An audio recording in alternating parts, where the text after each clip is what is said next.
یہ ہے تکمیلی احکام. ابتدائی احکام آ گئے.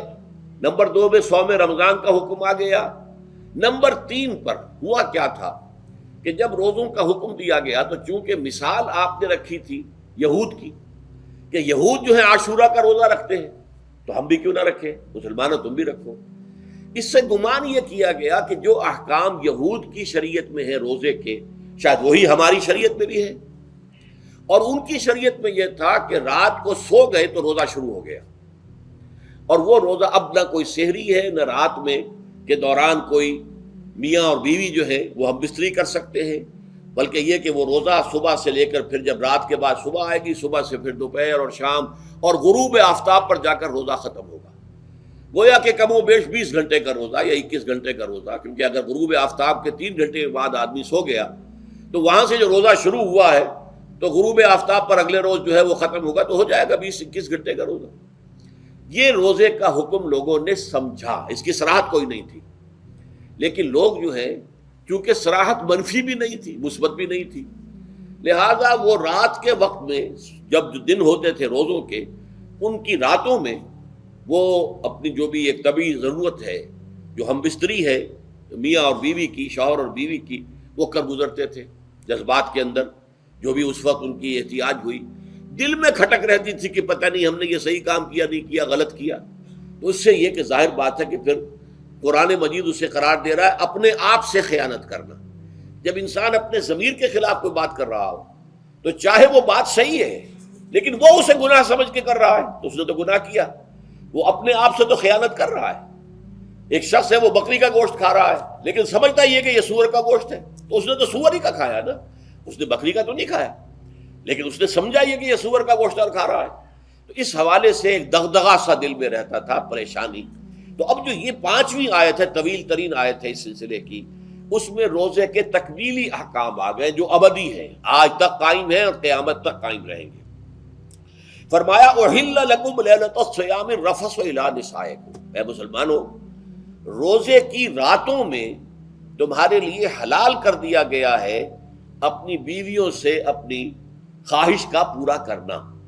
رفث الی نسائکم ہن لباس لکم وانتم لباس لہن، وہ تمہارے لیے بمنزلہ لباس ہیں.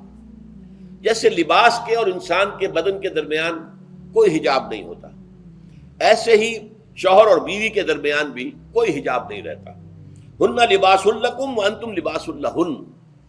اور ویسے بھی ایک معنی میں کہ جیسے لباس آپ کو گرمی کی شدت سے بچاتا ہے، ورنہ ہو سکتا ہے کہ تیز دھوپ جو ہے جو عرب میں ہوتی تھی وہ تو آپ کی کھالوں کو جلا دے، تو یہ حفاظت کا ایک ذریعہ بھی ہے. اسی طریقے سے شوہر کے لیے بیوی اپنی عفت و عصمت کو برقرار رکھنے کے لیے ایک ذریعہ ہے کہ کہیں حرام میں منہ نہ مارے، بیوی موجود ہے، حلال ذریعے سے اپنی خواہش پوری کرے.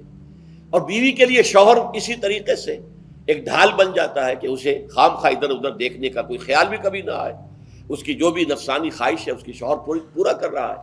تو اس اعتبار سے بھی ہن لباس لکم وانتم لباس لہن.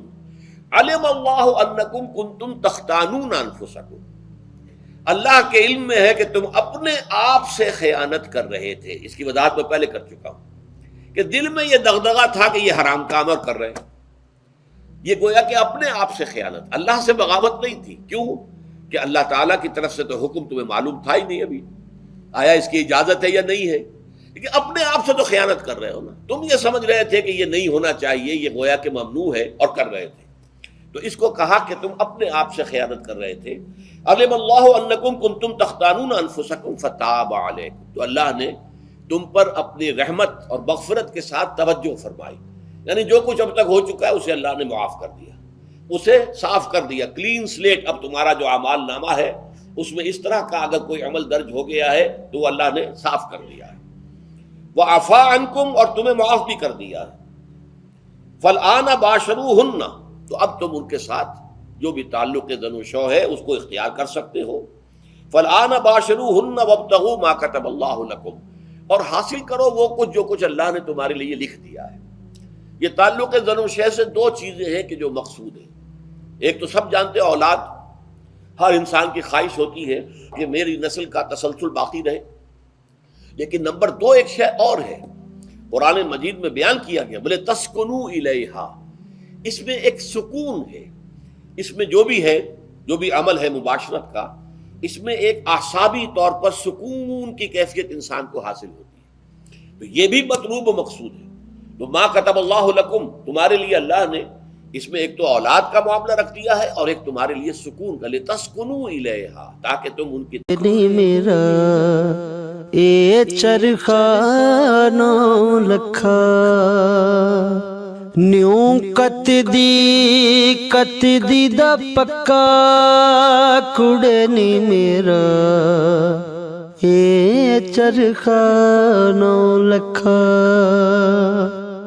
کوٹھے چڑھ کے کتن لگی دا